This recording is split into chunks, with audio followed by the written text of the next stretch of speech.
Hey guys, ಎಲ್ಲರಿಗೂ ನಮಸ್ಕಾರ. ಇವತ್ತಿನ ಒಂದು ವಿಡಿಯೋದಲ್ಲಿ ತುಂಬಾ ಚೆನ್ನಾಗಿ ಕೇಳ್ತಿರುವಂತ ಒಂದು ಕ್ವಶನ್ ಏನಪ್ಪಾ ಅಂದ್ರೆ ರಿವ್ಯಾಲ್ಯೂಯೇಷನ್, ಸೆಕೆಂಡ್ PUC ನ ಒಂದು ರಿವ್ಯಾಲ್ಯೂಯೇಷನ್, ರೀಟೋಟಲಿಂಗ್ ಮತ್ತೆ ಸ್ಕ್ಯಾನರ್ಡ್ ಕಾಪಿ ಯಾವಾಗ ತರಿಸ್ಕೋಬೇಕು, ಅದಕ್ಕೆ ಏನಾರ ಫೀಸ್ ಇದೆಯಾ ಅಂತ ಹೇಳ್ಬಿಟ್ಟು ತುಂಬಾ ಜನ ಕೇಳ್ತಿದ್ರಿ. ಇವತ್ತಿನ ಒಂದು ವಿಡಿಯೋದಲ್ಲಿ ಕಂಪ್ಲೀಟ್ ಇನ್ಫಾರ್ಮೇಶನ್ ತಿಳಿಸ್ಕೊಡ್ತೀನಿ. ಈ ಚಾನಲ್ಗೆ ಸಬ್ಸ್ಕ್ರೈಬ್ ಮಾಡ್ಕೊಂಡಿಲ್ಲ ಅಂದ್ರೆ ಸಬ್ಸ್ಕ್ರೈಬ್ ಮಾಡ್ಕೊಂಡು ಪಕ್ಕದಲ್ಲಿರುವಂತ ಒಂದು ಬೆಲ್ ಐಕಾನ್ ಕ್ಲಿಕ್ ಮಾಡೋದು ಮರಿಬೇಡಿ. ಬನ್ನಿ ವಿಡಿಯೋನ ಸ್ಟಾರ್ಟ್ ಮಾಡೋಣ ಅಂತೆ. ಮೊದಲನೇದಾಗಿ ನೀವು ಕಂಪ್ಲೀಟ್ ಆಗಿ ಫೇಲ್ ಆಗಿದ್ದೀರಾ ಅಂತ ಹೇಳೋದಾದ್ರೆ ನಮ್ಮ ಹತ್ರ ಪಾಸಿಂಗ್ ಪ್ಯಾಕೇಜ್ ಅವೈಲಬಿಲಿಟಿ ಆಗಿದೆ. ಸೈನ್ಸು ಮತ್ತೆ ಕಾಮರ್ಸು, ಆರ್ಟ್ಸು 3 ಕೋರ್ಸ್ವರೆಗೂ ಕೂಡ ಕನ್ನಡ ಮತ್ತೆ ಇಂಗ್ಲಿಷ್ ಮೀಡಿಯಂ ಅವ್ರಿಗೆ ಇಲ್ಲಿ ಬಂದು ಮೆಸೇಜ್ ಮಾಡಿ. ಜಸ್ಟ್ 50 ರೂಪಾಯಿ ಮಾತ್ರ.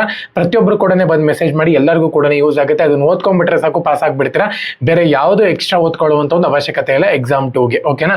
ಸೊ ಮೊದಲನೇದಾಗಿ ಫೀಸ್ ಸ್ಟ್ರಕ್ಚರ್ ಹೇಳ್ಬಿಡ್ತೀನಿ ಯಾವ ತರ ಇದೆ ಅಂತ ಹೇಳ್ಬಿಟ್ಟು.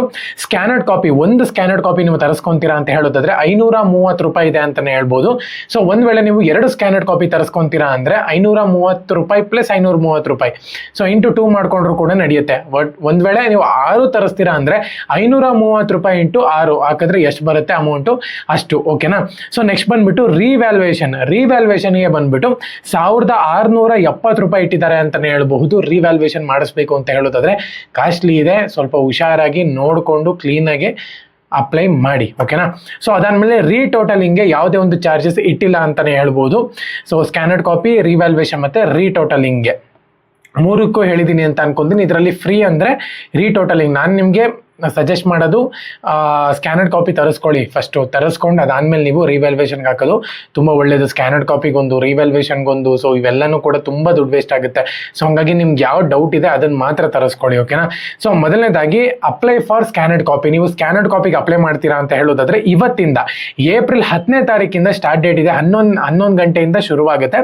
ಲಾಸ್ಟ್ ಡೇಟ್ ಬಂದ್ಬಿಟ್ಟು ಏಪ್ರಿಲ್ 15ನೇ ತಾರೀಕು ತನಕನೂ ಕೂಡ ಟೈಮ್ ಕೊಟ್ಟಿದ್ದಾರೆ ಅಂತಾನೆ ಹೇಳ್ಬೋದು.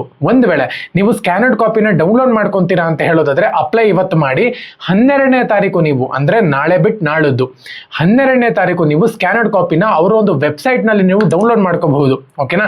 ಸೊ ಡೌನ್ಲೋಡ್ ಮಾಡ್ಕೊಂಡಿದ್ದೀರಾ ಅಂದ್ರೆ ಇದು ಲಾಸ್ಟ್ ಡೇಟ್ ಬಂದ್ಬಿಟ್ಟು 17ನೇ ತಾರೀಕು ತನಕ. ಇದೇ ತಿಂಗಳು 17ನೇ ತಾರೀಕು ತನಕನೂ ಕೂಡ ಟೈಮ್ ಇರುತ್ತೆ ನೀವು ಸ್ಕ್ಯಾನರ್ಡ್ ಕಾಪಿನ ಡೌನ್ಲೋಡ್ ಮಾಡ್ಕೊಳ್ಬೇಕು ಅಂತ ಹೇಳೋದಾದ್ರೆ. ಓಕೆನಾ?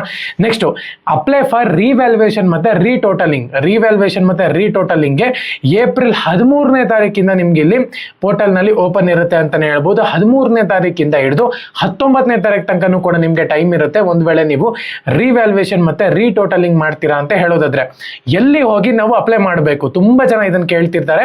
ಸೊ ಇದಕ್ಕೆ ಒಂದು ವೆಬ್ಸೈಟ್ ಇದೆ ಅಂತಾನೆ ಹೇಳ್ಬೋದು. ನೀವು ಕೂಡ ಅಪ್ಲೈ ಮಾಡಬಹುದು, ಇಲ್ಲಾಂದ್ರೆ ಕಾಲೇಜಲ್ಲಿ ಹೋಗ್ಬಿಟ್ಟು ನೀವು ಅಪ್ಲೈ ಮಾಡಿಸಬಹುದು. ಓಕೆನಾ?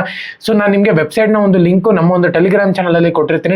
ಡಿಸ್ಕ್ರಿಪ್ಷನ್ ಲಿಂಕ್ ಹಾಕಿರ್ತೀನಿ. ಪ್ರತಿಯೊಬ್ಬರು ಕೂಡ ಹೋಗಿ ಟೆಲಿಗ್ರಾಮ್ ಚಾನಲ್ಗೆ ಜಾಯಿನ್ ಆಗಿ. ಇಲ್ಲೇ ಹೇಳಿ ಬ್ರೋ ಅಂದ್ರೆ KSEAB.karnataka.gov.in ಈ ಒಂದು ವೆಬ್ಸೈಟ್ಗೆ ಹೋಗ್ಬಿಟ್ಟು ನೀವು ಇಲ್ಲಿ ಅಪ್ಲೈ ಮಾಡಬೇಕಾಗುತ್ತೆ. ಸೊ ಈ ತರ ವೆಬ್ಸೈಟ್ ಓಪನ್ ಆಗುತ್ತೆ ನಿಮ್ಗೆ. ಓಕೆನಾ? ಇನ್ನೊಂದ್ಸತಿ ಹೇಳ್ತೀನಿ ನೋಡಿ. ವೆಬ್ಸೈಟ್ ನ ಒಂದು ನೇಮ್ ಬಂದು KSEAB.karnataka.gov.in ಈ ಒಂದು ವೆಬ್ಸೈಟ್ಗೆ ಹೋಗ್ಬಿಟ್ಟು ನೀವು ಇಲ್ಲಿ ಅಪ್ಲೈ ಮಾಡಬೇಕಾಗತ್ತೆ. ಓಕೆನಾ? ಸೊ ಪ್ರತಿಯೊಬ್ಬರು ಕೂಡ ಅಪ್ಲೈ ಮಾಡಿ. ಯಾವುದೇ ಕಾರಣಕ್ಕೂ ತಲೆ ಕೆಡ್ಸ್ಕೊಳ್ಳೋಕೆ ಹೋಗ್ಬಿಡಿ. ಎಕ್ಸಾಮ್ ರಿಸಲ್ಟ್ಗೆ ಫೇಲ್ ಆಗ್ಬಿಟ್ಟಿದ್ದೀನಿ ಹಂಗೆ ಹಿಂಗೆ ಅಂತ 2 ಆಪ್ಷನ್ ಇದೆ ಇವಾಗ ನಿಮ್ಗೆ. ಎಕ್ಸಾಮ್ 2 ಬೇರೆ ಇದೆ, ರಿವ್ಯಾಲ್ಯೂಯೇಷನ್, ರೀಟೋಟಲಿಂಗ್ ಎಲ್ಲಾನು ಕೂಡ ಇದೆ. ಸ್ಕ್ಯಾನರ್ಡ್ ಕಾಪಿ ತರಿಸ್ಕೊಳ್ಳಿ. ಚೆನ್ನಾಗಿ ಬರ್ದಿದ್ದೀರಾ ಅಂದ್ರೆ ರಿವ್ಯಾಲ್ಯೂಯೇಷನ್ಗೆ ಹಾಕಿ ಅಷ್ಟೇ. ಓಕೆನಾ? ನಮ್ಮ ಒಂದು ಪಾಸಿಂಗ್ ಪ್ಯಾಕೇಜ್ ತಗೊಳ್ಳೋದು ಮರಿಬೇಡಿ. ಇಲ್ಲಿ ಅವಾಗಲೇ ನಾನು ನಂಬರ್ ಹಾಕಿರ್ತೀನಿ, ಅದಕ್ಕೆ ಬಂದು ಮೆಸೇಜ್ ಮಾಡಿ.